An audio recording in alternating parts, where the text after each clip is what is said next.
All right, Peter, this is always my favorite question. I tell everybody, and I when I speak, I always tell this story about how my grandfather and where him and my grandmother, my mom, and my aunt came from Kiev to Montreal, and he used to take me for walks in the park when I was about 5 or 6. And one day I finally asked him, I said, Zeta, how do you know all these people that you talk to?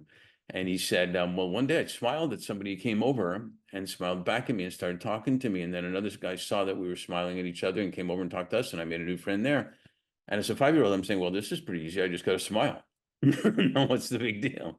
And and it's actually true because if you do smile at somebody, even biologically, things happen, and you feel better as well. And but then as you get older, you realize it is simply brilliant to do something like that and whatnot. And we have a choice of being positive or negative in how we're out there. Can you share with us two or three people? I know there's plenty, but two or three people potentially who you've met, never met, that have been influential in your life? Definitely.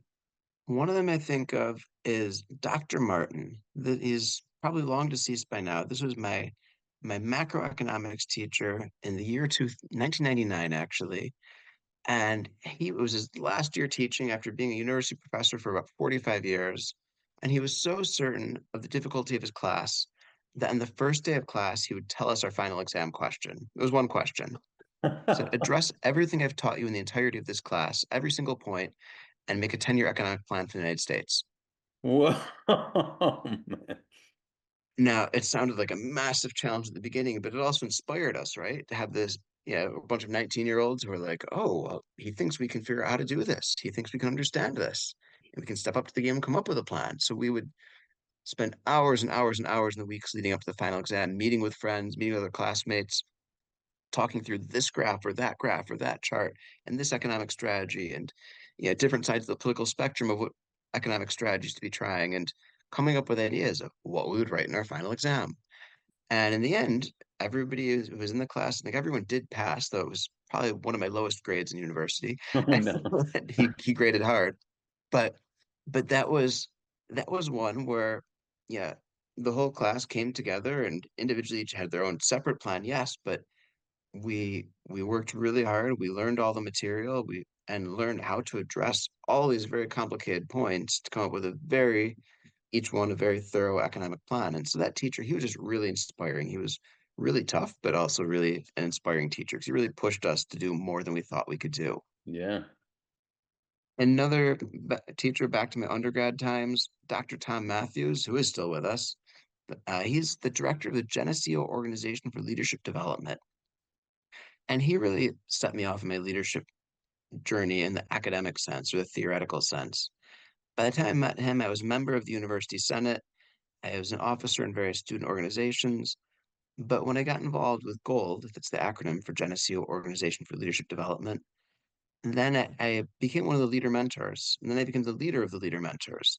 And to create training programs for other leaders or to create training programs for other leader mentors who would train the other leaders.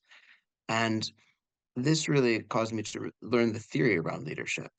And it started that journey of really being fascinated with how do you lead, how do you organize, and reading and learning more about that specific topic, not just doing it, but seeing, oh, there's a theory, there's a way to do it behind this. I love And that. so that thank you to Dr. Matthews for that one. Hmm. And and meeting President Herbert Walker Bush, H.W. Bush.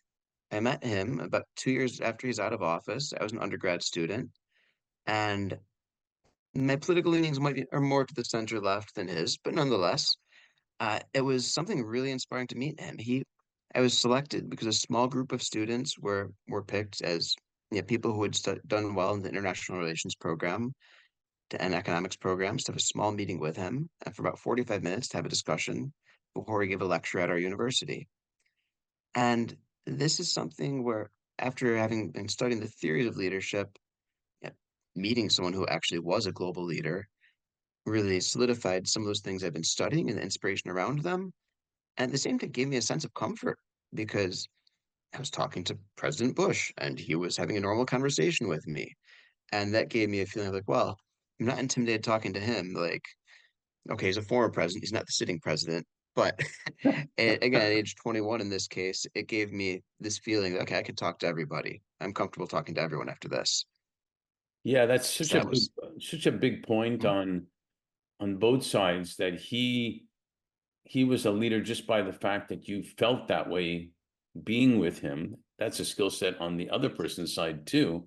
And for you to yes. realize, I am able to be at a level and talk, and I and yet at the same time admire, respect, cherish, who he is, type of thing at the same time. And Absolutely. he's wearing pants, like just like everybody else. So Great. thank you for sharing that. Really good stuff. Thank you.